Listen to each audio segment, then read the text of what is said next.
approach really has kind of been evolutionary. We kind of think that there's a future in games as a kind of new medium that's going to be as important in this century as films were in the last century.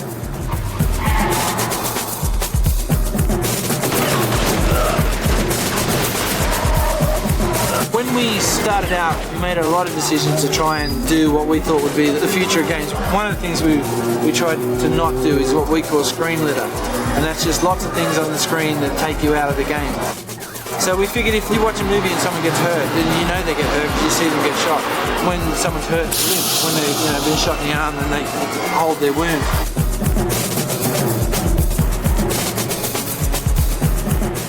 One of the nice things, and a very brave thing I think we've done, is that we have no real map. We use the car, which is your main focus of attention when you're driving, and we use the indicators on that to tell you to go left, to go right. It doesn't tell you which road to go down, so you're not really being that restricted. London's quite a big place, it's got a lot of roads in it, you can go wherever road you want.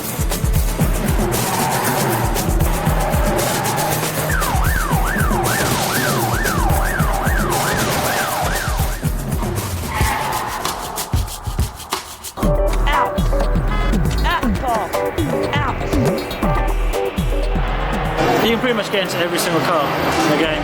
Every vehicle you can see, if you can stop it, you can get in that car. And you can drive things like buses, ambulances, anything really. But anything you can see, you can drive.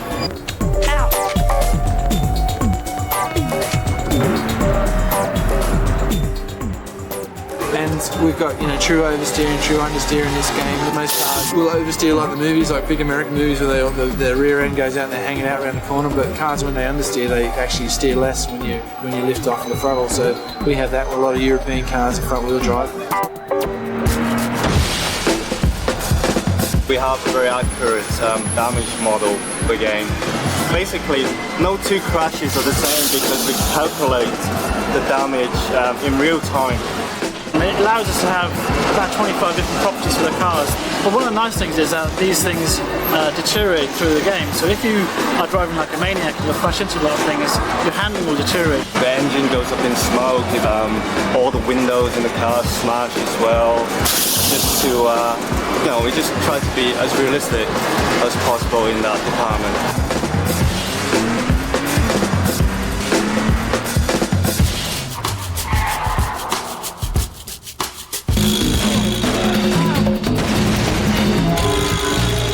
One of the things we wanted to try and avoid is that you needed to press every button to do the moves in the game.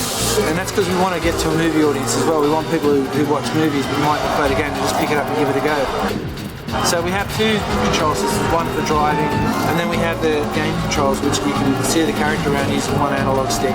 So if you're next to a wall, you'll go into stealth. In stealth you can creep along the wall, and as you get to reach the end of the wall, rather than having another key press to do some lean out maneuver, we just push right on the stick and the guy will lean out. You can do a lean out then a shoot, a lean out then a roll, just put in very sort of simple key presses.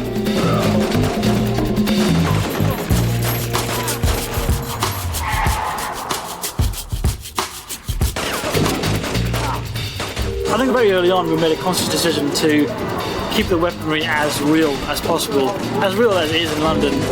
So we don't have things like flamethrowers or grenade launchers. When you start off with Glock automatic pistols, and they have 21 shot clips, and generally throughout, either the cops or the villains carry those guns. But sometimes you can pick up shotguns, and shotguns got 5 shots in the clips. If you pick up an AK-47, it's got 32 rounds.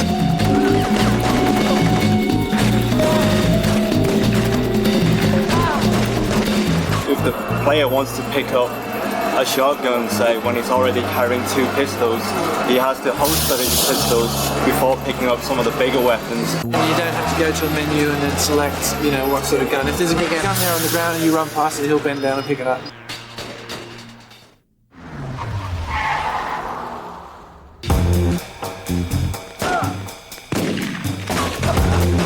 We have quite a nice little system for the AI. It's pretty free roaming. It's allowed to travel anywhere on the map basically. So if you're in a location, you interact with some AI and he's after you and you leg it, he'll follow you. He finds a point of cover and you're attacking him, he'll duck. I think that gives you a nice sort of feel. The AI has hierarchies, so they have different grades of baddies. If you take a lowly thug hostage, it probably won't have much of an effect. If you take a sergeant major and the equivalent thing for a yardie, people below his level will think twice before they shoot you, rather than just storming in. They'll get defensive, they'll try not shooting you, and then until you let go of that guy. But it's quite a nice slant on how the missions play out.